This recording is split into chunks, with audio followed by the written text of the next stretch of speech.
While researching street children in Tbilisi, I spent time with a group of kids who lived day and night on the streets of the capital of the Caucasus nation of Georgia. They were at different times fun-loving and funny, irritating and touching, and at least once they were suddenly and frighteningly violent. This is Borya. He's 13 and from Tbilisi. He took to the streets 4 months ago, tired of his father's drinking binges that led to beatings. I first saw him as a follower.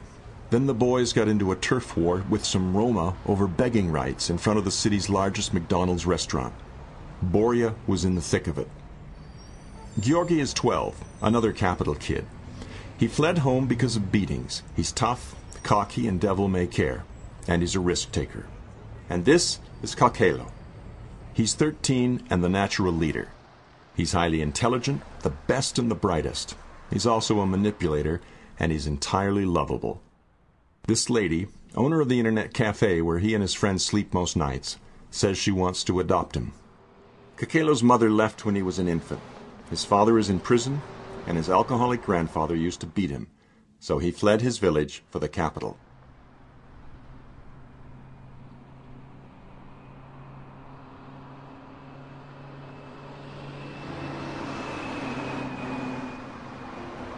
Morning for these boys begins about 9.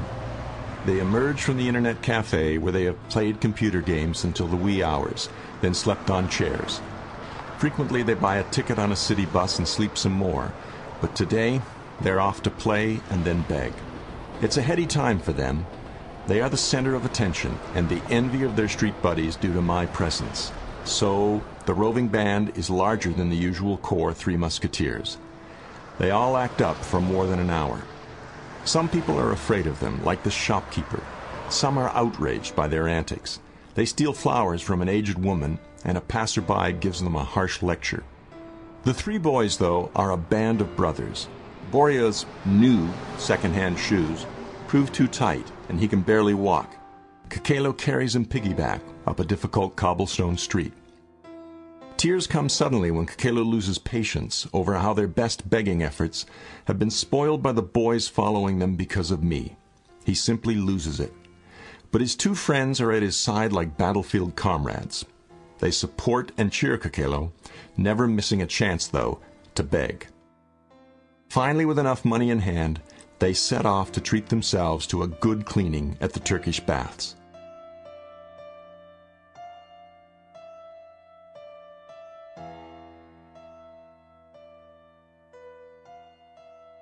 Can you make 12 lari on a good day of begging? I can, says Kakelo, proud of himself and his freedom. Members of World Vision's mobile street teams confirm he's telling the truth. Kakelo can make almost $8, nearly €5 a day. That's 240 lari a month for a 5-day work week, the same wages as a municipal civil servant. Of course, begging has its bad days, especially in the winter. But to a kid, it seems like money for nothing. Freedom is intoxicating and eventually addictive for many who opt for the street life. Life is moment to moment. It's propelled by adventures, close calls, and lots of sugar highs.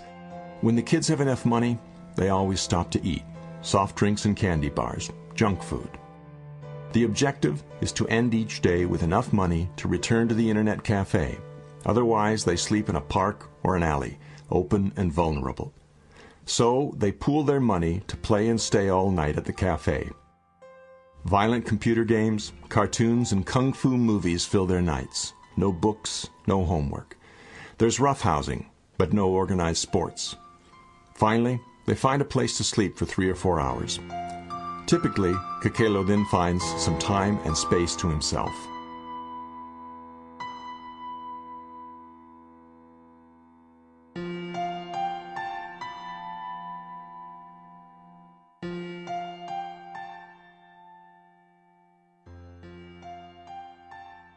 These kids are almost romantic figures, kind of Tom Sawyer Unchained, after the archetypal irascible boy adventure conjured by American humorist Mark Twain. Their brotherhood and camaraderie are admirable, but they are also adrift, completely without borders, no moral compass, no counsel, and no comfort. They want to be good kids, They love approval and affection, but these are few and far between in their world. Ultimately, they are alone. Their primary concern? Survival. Their environment ranges from indifference to outright hostility. There are times they are in serious danger, and sometimes they are dangerous themselves. If left to themselves, the streets will either kill or consume these children. They will end up in prison, selling drugs, committing petty crimes, or in prostitution. Bottom line, without help, they never will leave the streets.